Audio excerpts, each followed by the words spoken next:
as well as the Stafford Historical Society. We also were able, through the library, to research the Hartford Current historicals. Not much info can be found on the history of the school or the area. Most information we found was from local sources. Though we could never find any actual deaths that took place at the school, we were able to find out through our resources that the original owner's 2 children died here. As well, in 1915, a small child was killed about a block away from the school.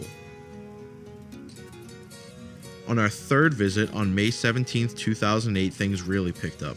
The night was plagued with phantom whispers, moving cold spots, disembodied voices, and during one EVP session, a guest investigator had a camera and IR thermometer ripped out of his hands. Up next, you'll hear the EVPs and then see the video that was taken. Just want to note that the video, the guest investigator did not want his face shown. He's from another group. We were able to edit out and blur his face. We're not video professionals, so it's not 100%, but we were able to keep his identity safe as well as keep the action of the video in place.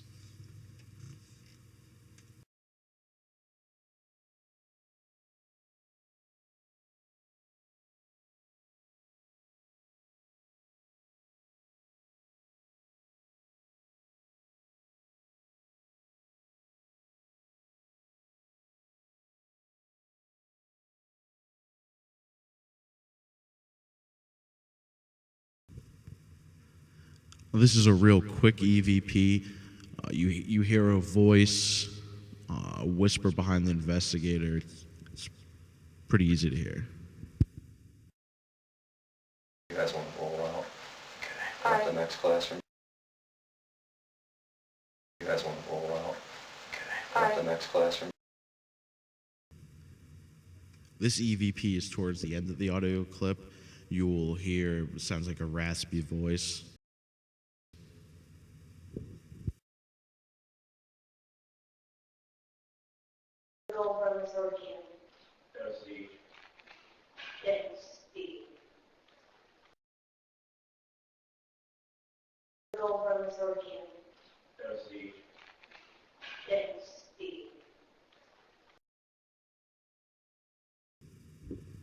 This is another odd noise we caught here. We didn't hear this as it took place. We only heard it on the audio afterwards. Take a listen.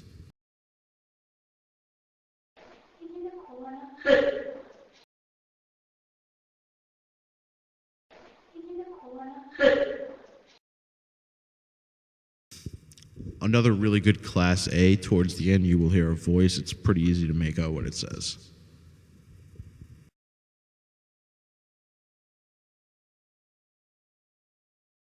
Too noisy out here for you? Right? Too noisy out here for you? Right? This would be another Class A EVP we caught here. Again, very easy to make out.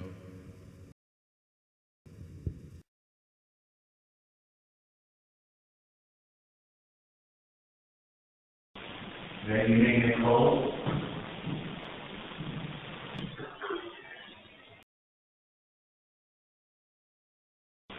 Is that you making it cold?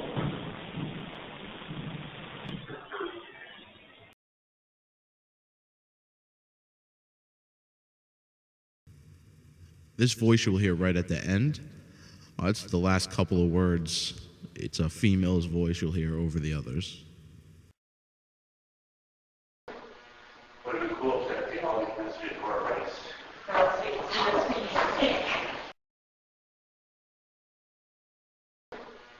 Would it be cool if all these messages were erased? This is one of the best ones we caught that night.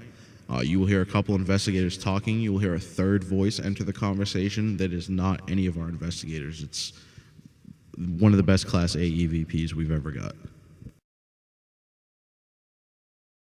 Want some? What is it? I have bad liquor stuff. You want to try something? It's pomegranate. One sour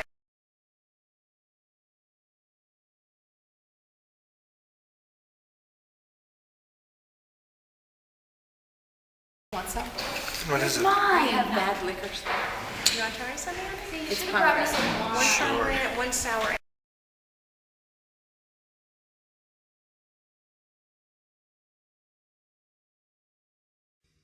Would like to explain a few things about this video before it's shown.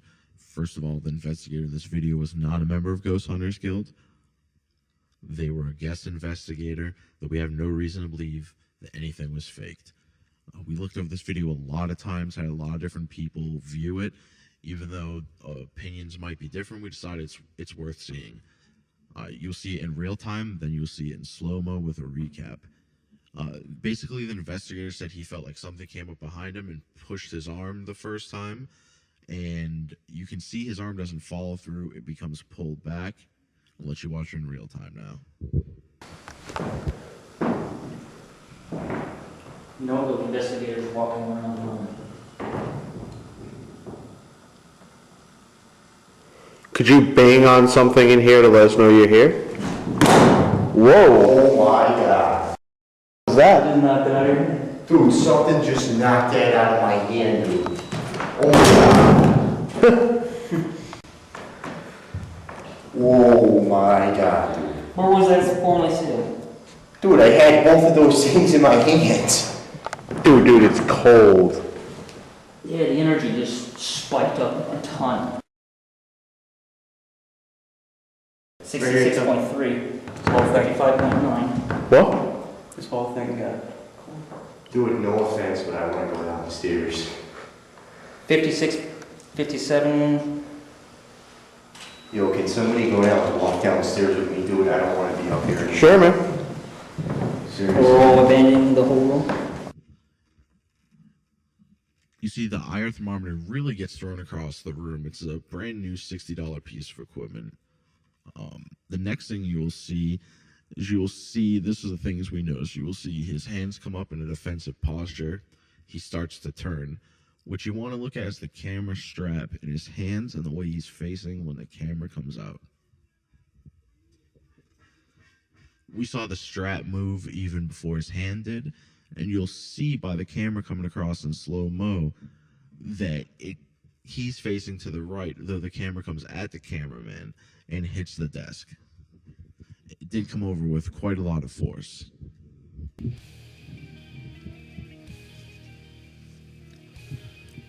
We returned to the school on June 13th, 2008. We again dealt with roaming cold spots, phantom sounds, and some odd lights. Due to the local raceway, we were unable to take any good audio evidence. We captured a couple Class C EVPs, but due to the outside contamination, we had to throw them all away. On our return, on July 19th, we were told by the property manager that an internal alarm had been going off all hours of the day and night, and they had to disarm because nobody could figure out why. The room turned out to be room 204, which had been a hot spot before and would be again on this night. I was lucky enough to get in contact with a remote viewer from California who has worked with law enforcement in missing person cases. She visited the same ghostvillage.com forums as I did and offered to do a remote viewing. She had been provided nothing but photos of the outside of the school, and most information was not on our webpage at the time. She was able to tell us in amazing detail the layout of the inside of the school, down to details of placements of objects in various rooms. She told us she felt the spirit of a young farm boy. She also felt a teacher and a principal figure had returned to the school after passing on. She was able to tell us that she felt a fire had taken place there. Though a fire did not happen at the school itself, there had been a fire in the local area which had burnt down a house on what at the time would have been the same land. We were able to confirm through fire department logs found in the local historical office.